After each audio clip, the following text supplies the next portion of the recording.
everyone, Gecko here. I'm here at the tarmac quarry to meet an amazing freight train. Behind me is the locomotive. This is the part of the train that has the engine inside it, and it's where the driver sits. And these are the wagons. Wow! There's loads of them. Look, the locomotive is being connected to that long chain of wagons. These parts are called buffers. Buffers slow down the locomotive and the wagons at the last second and stop them crashing into each other. These big hooks are connected to each other. This is called coupling. These pipes connect the air brakes from the locomotive to the wagons. That's so the train can stop. Blue Mechanical, what are you doing in that wagon? Well, okay. I suppose you can't cause any damage in there. Please just stay out of trouble whilst I go and learn how you drive a freight train. This is Matt, and he's operations manager here. Let's go and have a sneak peek inside the driver's cab. So Matt, how do you drive a freight train? Right, Gecko, thanks for asking. Very simply, we have a power throttle here, that makes us go faster. And if we want to stop, we have some braking systems. We have two. One, if we're only a locomotive by ourselves, and the other one if we've got wagons attached. If it goes really wrong, we hit the red button, and this stops us immediately. And for any naughty people we see on the track, we sound our horn to let them know we're coming. This freight train works really hard, taking special stone all over the country. This stone is used to build houses, roads, and even schools. First, the stone has to be blasted from the ground. Big trucks like excavators and dump trucks work together to move this stone around. The stone is then crushed to make all of the pieces much smaller. But how do they get this stone from the quarry all the way over to the train's wagons? Well, inside these tunnels are amazing things called conveyor belts.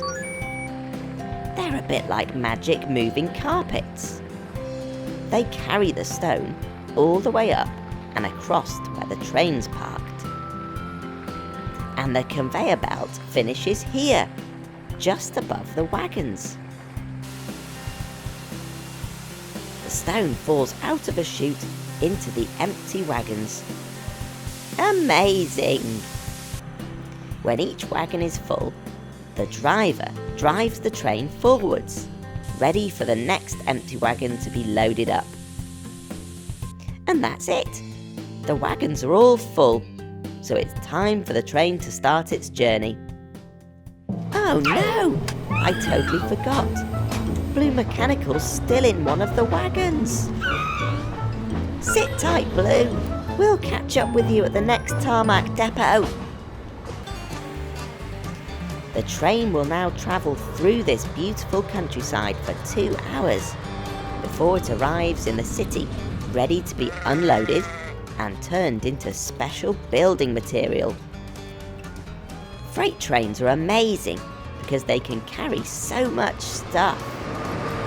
Over 30 houses could be built from all of the stone carried in this one train. More wagons mean less lorries on the road too, because this freight train carries the same amount as 70 lorries. Wow! And here's the train, right on time. This is the Tarmac Cross Green Depot in Leeds. The train drives along the tracks and into this shed called the Rail Offload Shed. This is Phil, and he's the rail offloader. He can talk to the driver on this walkie-talkie and ask him to stop or go. Once the first set of wagons are in the shed, Phil can empty the stone out. Hop out, Blue Mechanical, before the stone disappears. Woof! Phil pulls these levers, and the doors on the bottom of the wagon open. Wow, that was close, Blue. All of the stone slides out of the bottom, a bit like water going down the plug hole in the bath. The stone falls down below onto another conveyor belt, which carries the stone up and into the tarmac plant, where it can be mixed with other ingredients and turned into concrete or asphalt. That's the stuff that's used to build houses, schools, hospitals and roads. The final step is for big trucks to load up and take the material to building sites ready for construction. I've loved learning all about the important job that freight trains do. Thanks very much to all of the team at Tarmac for letting us tag along. For now, it's cheerio from Gecko. Bye! Hello everyone! Gecko here. What a lovely day for a walk. But woohoo! This hill's a bit steep. Mechanicals, are you okay? Whew. I'm struggling a bit too. I should really get out of the garage more and do some exercise. Hey! The mechanicals have hitched a lift. How do I get on? Hey! Wait for me!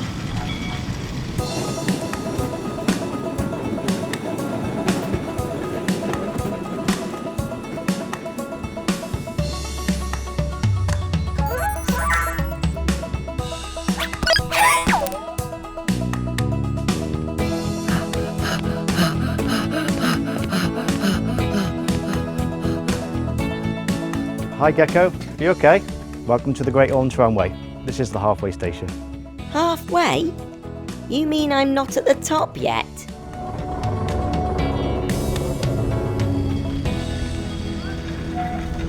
Wow! Now this is the way to travel. Put your feet up and get pulled up the mountain. This is a tram.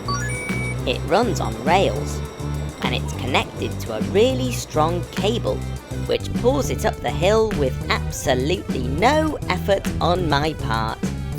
Phew!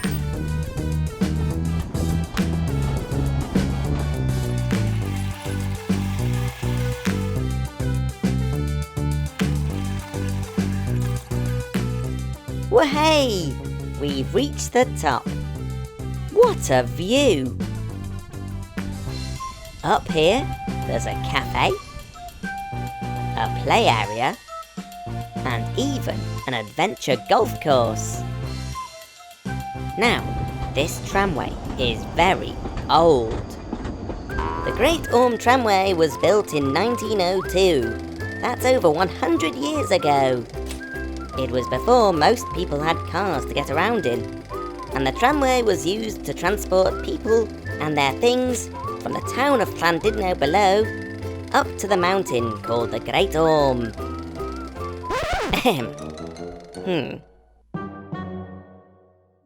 Let's take a closer look at how these trams work. What do you mean there's no engine? Excuse me, James. If there's no engine in the tram, how does it move up the hill? Good question, Gecko. Well, as you know, the tram is connected to a really strong cable, and this cable is connected to a big winch at the halfway station. Would you like to see? Ooh, yes please. This is a winch. Wow, this is amazing. This big winch is really strong, and it winds the cable in which pulls the tram up. But that's not the only help that the tram has. The tram climbing up the hill is also connected to the tram going down the hill.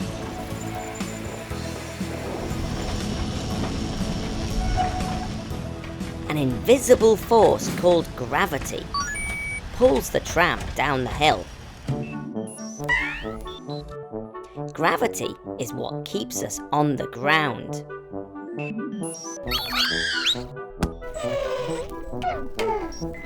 Oh dear, Blue. That's gravity for you. It's always pulling us towards the ground, with sometimes painful consequences, eh, Blue? What goes up must come down.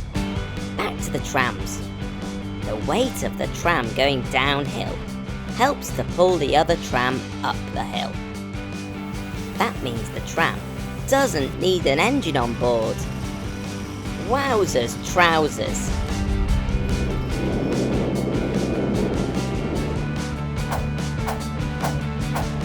It takes real teamwork to keep the tram running. The winchman controls how fast and how slow the trams get pulled up and down the hill. But it's the driver on board the tram who gives the winchman the instructions. When the driver presses these buttons on board, a message is sent to the winchman to speed up or slow down the winch. Amazing!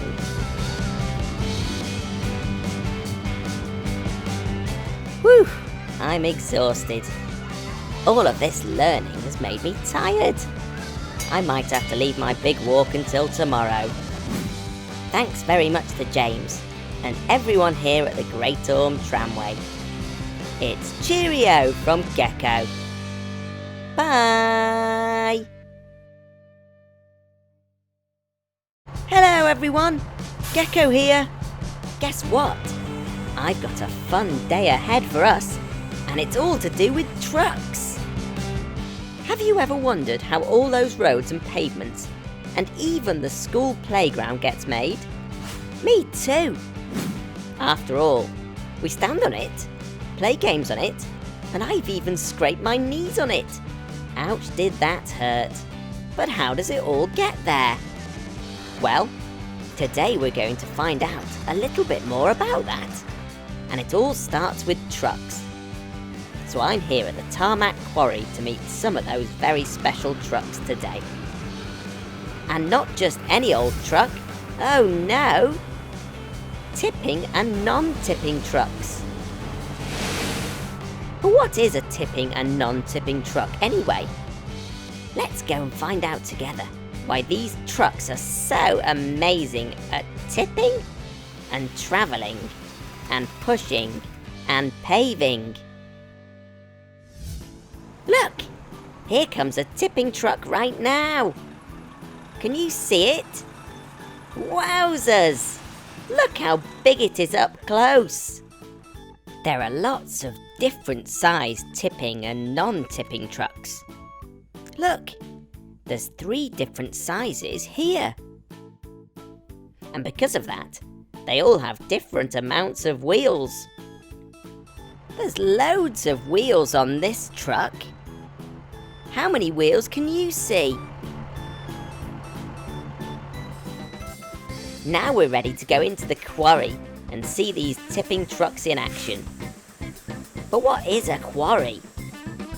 Well, a quarry is like a really big hole in the ground. And in this quarry, they have lots of special materials that can be used to help make things. How cool is that? So here we are at the quarry, where a digger's waiting to drop stone into the back of it. Stone can be heated up and added to a glue-type material called bitumen to make asphalt. The digger scoops from this huge pile of stone and then pours it into the back of the truck where there's plenty of space. Once the truck is full, it's time to transport the stone to another part of the quarry. The stones can be used in concrete for buildings or is asphalt for roads?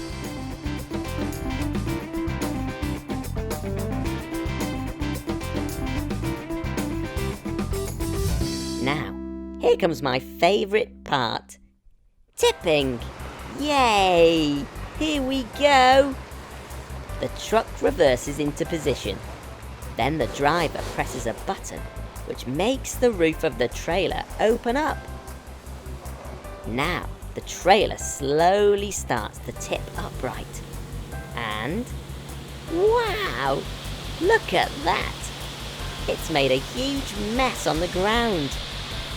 Hey gang, remember the 16-wheeler from before? Well, guess what? Even that tips. The tipper body is nearly 11 meters long. And look how high it goes. I bet that's taller than a giraffe. Now that the stone has been dropped off, a digger comes along to clean up and push the material into a nice neat pile out of the way of moving trucks. Bet Danny the digger would love to meet him. Now, here's a secret for you. See that truck there? Well, and this is just for us to know, that truck isn't a tipping truck at all. Honest, it's actually a non-tipping truck. Isn't that amazing? Now, I bet you're thinking, no, Gecko, those trucks look just the same. Well, here's why they aren't. See, instead of raising the tipper body into the air, this truck has a moving floor. I know, a moving floor. How fun is that? That then pushes the material out of the truck. Non-tipping trucks are used when there might be height limits in the area.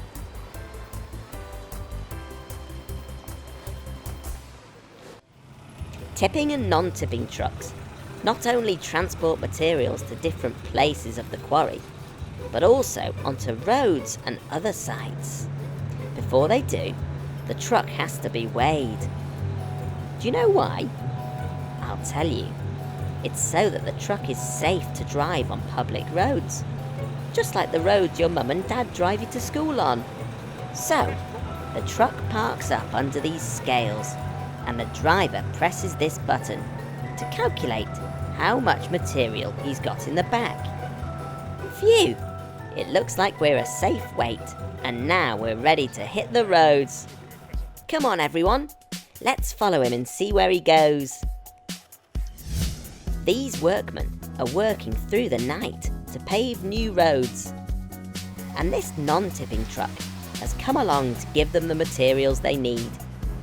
The truck backs up onto this paver and pushes asphalt into it, which is the crushed stone from earlier, all heated up.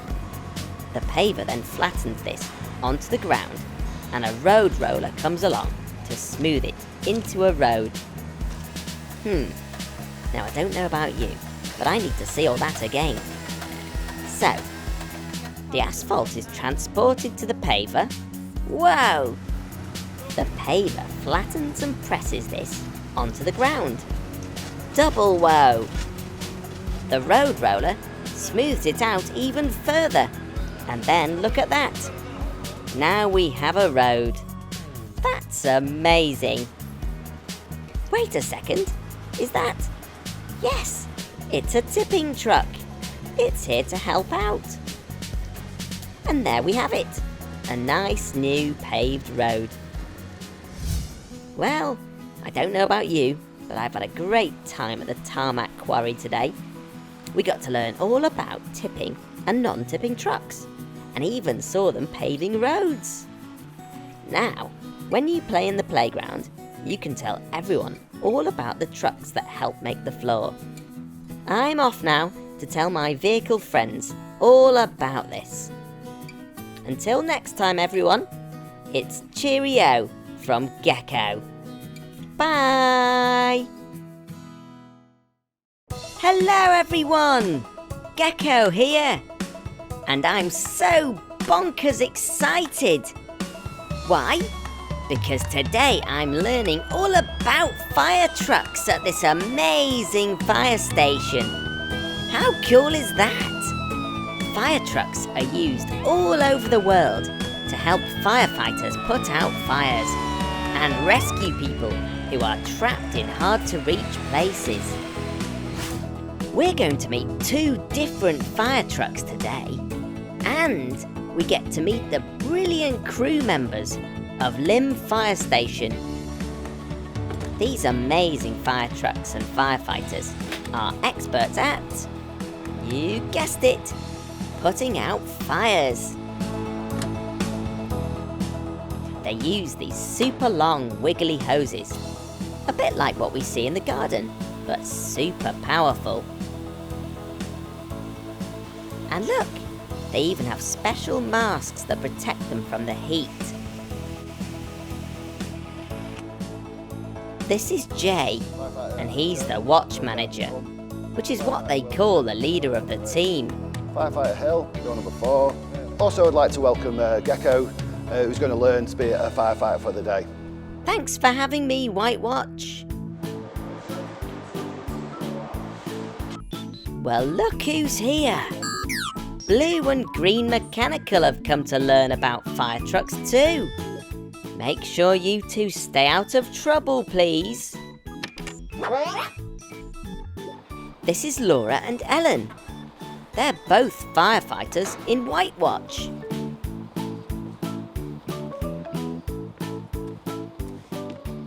What are you doing now, Laura? Well, Gecko, we're getting ready for the starter shift. This involves getting all our kit out so that we're ready for any emergency that we might come across. So as you can see, Ellen's put her boots out ready. She's also got both the jackets, a helmet and her gloves, so she's ready for any emergency we might come across.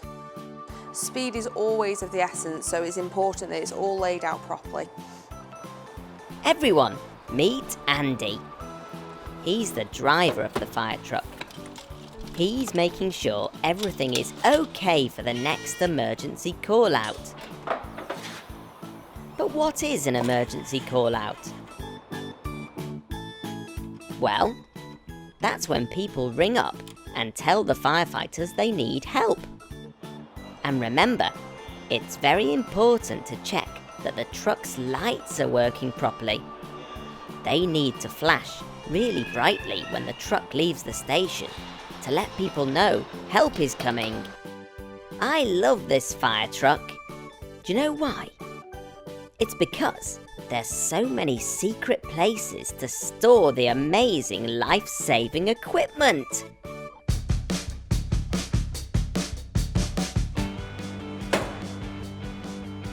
Look, Ellen and Laura are checking the hydraulic cutting equipment.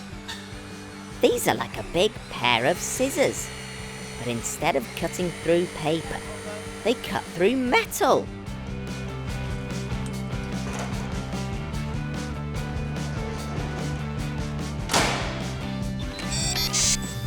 Now mechanical's going to have to stop messing around. This isn't a place for messing about, guys. We don't want to end up rescuing you, do we?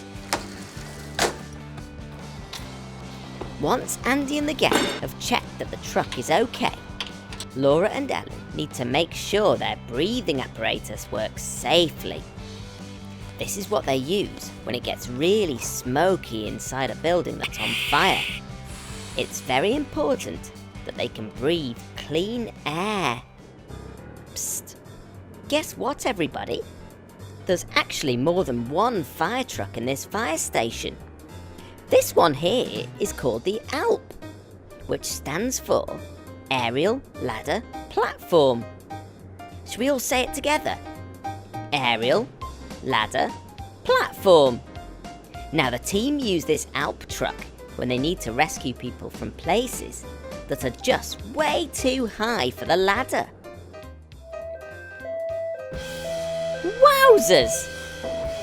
It sounds like someone's in trouble. Come on, Gecko, get your gear on. We've got a job. That's one of those emergency calls that we talked about a minute ago. Remember?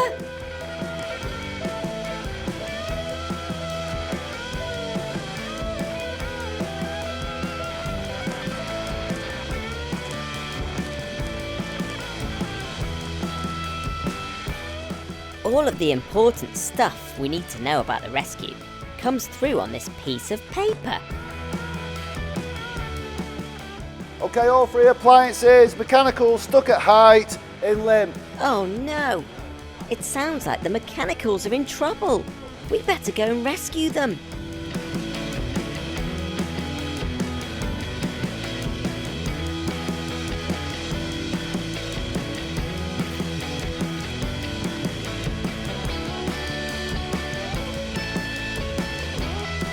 Now that we've got our kit on, it's time to move out.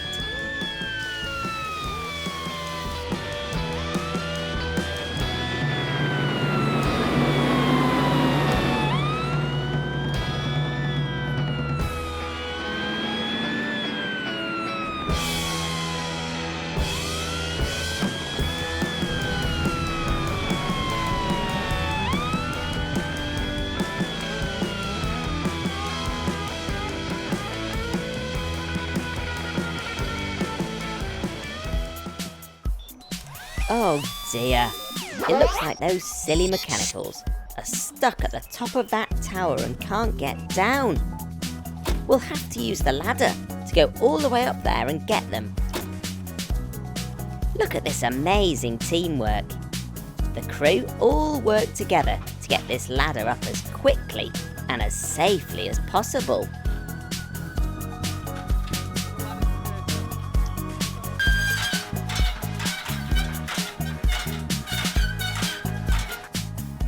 Oh dear, it looks like the ladder isn't quite high enough to reach the mechanicals.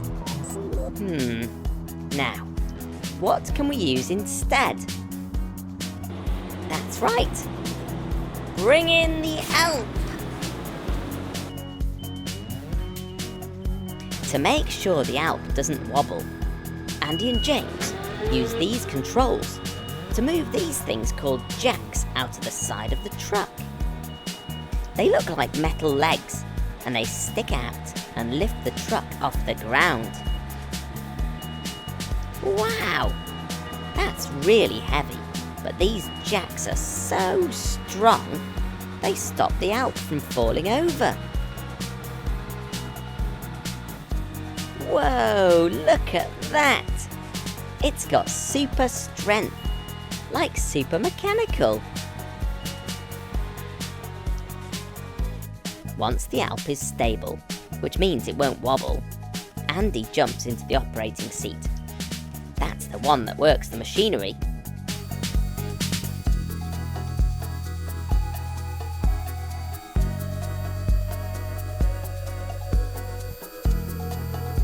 James is so brave.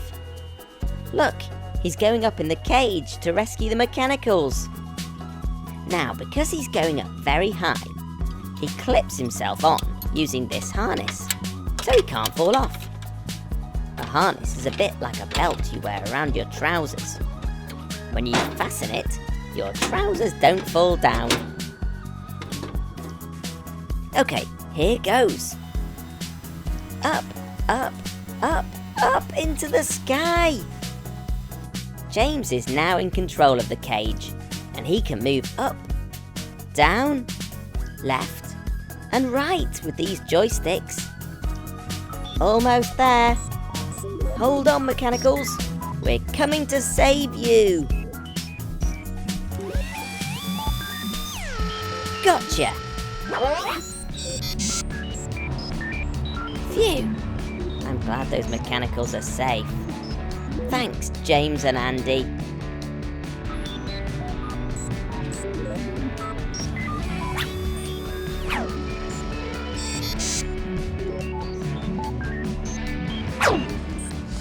Okay, mechanicals, I hope you learnt your lesson there. You shouldn't be climbing up towers and being silly, because we've got other people to rescue, okay? I've loved spending time with the firefighters and the amazing fire trucks today. Let's say a big thank you to all the crew here at Lymm Fire Station for teaching us all about their awesome trucks. Until next time, everyone, it's cheerio from Gecko. Bye! Hello everyone, Gecko here, and I'm on a rescue mission. It seems Blue Mechanical's gone missing, but luckily for us, the brilliant Cheshire Police Force are going to help us find him. Police officers are very brave, and their job is to keep everyone safe and sound. This is Scott. He's a police officer, and he's going to be driving us around today in this amazing police car. Hey Gecko, when did you last see Blue? I haven't seen him for a few hours now. I'm really worried. Hop in, Gecko, and we'll radio the control room to see if they've had any sightings of him. Scott can use his police radio to talk to other officers when they're far apart. There's a whole team of people behind the scenes who are there to help Scott do his job. Control from Hotel Tango. Have you had any sightings of Blue Mechanical? He's gone missing. Yes, we've had a report of him.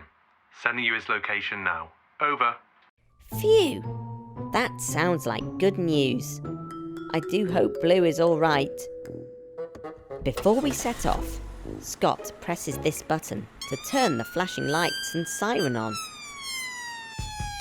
And away we go.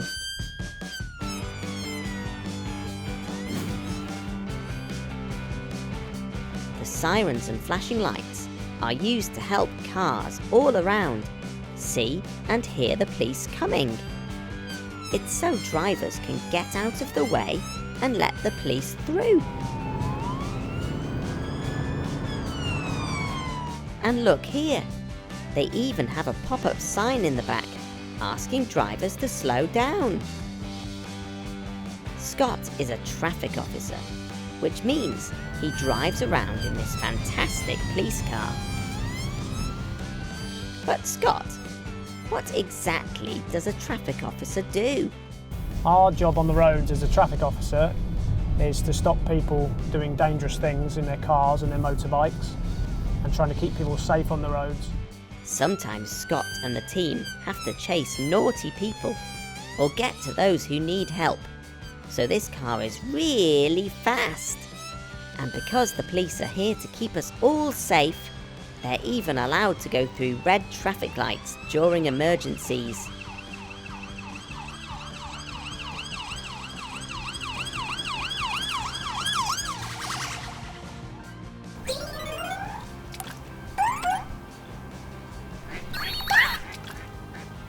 Look, there he is.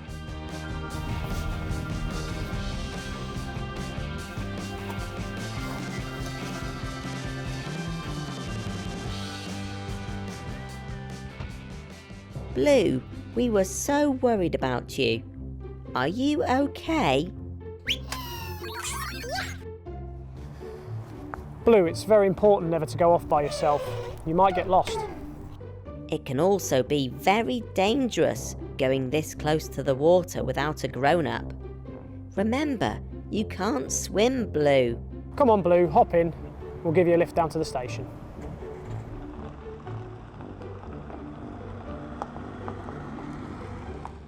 Thank goodness Blue's safe. These amazing cars that helped us find Blue take a lot of looking after too. When we get back to the station, let's head round to the maintenance unit and take a look. A maintenance unit is a bit like Gecko's garage, but this one just looks after police cars. What do you think, Blue? Pretty cool, huh? Now stay out of trouble whilst I have a look around.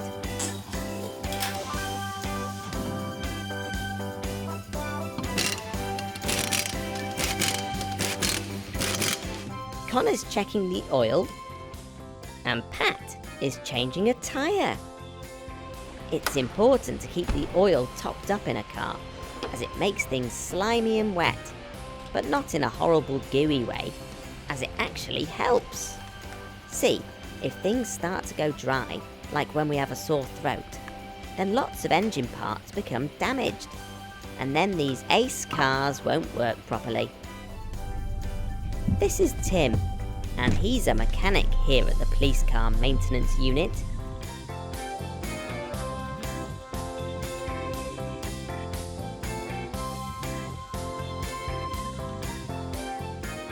Hey Gecko, What are you doing today, Tim? I've checked this vehicle over to make sure it's safe to drive. We'll start by doing the lights. Right Tim, you've got some lights out. Okay, we better fix them.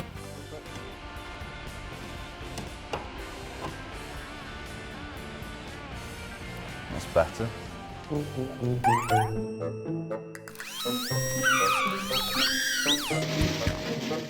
Ouch! Blue, are you okay? To get a better look underneath the car, the mechanics can use this really strong hydraulic lift to raise it up. Hey, guys, can you drop it down a bit? I can't see. Okay, Connor, just send the ramp down. That'll do there.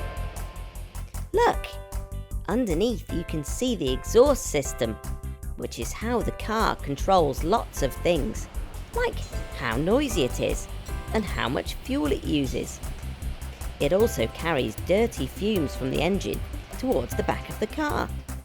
And see here, these springs are called the suspension. This makes the ride along the road less bumpy for the passengers. Wow, there's just so much cool stuff hidden underneath a car. I've loved learning all about this amazing police car and the amazing work that the police do to keep us all safe. Thanks very much to Scott and all the team here at the Cheshire Police. For now, it's cheerio from Gecko. Bye! If you love this video, tap here so you're the first to know about my latest videos. Thanks for watching. Bye!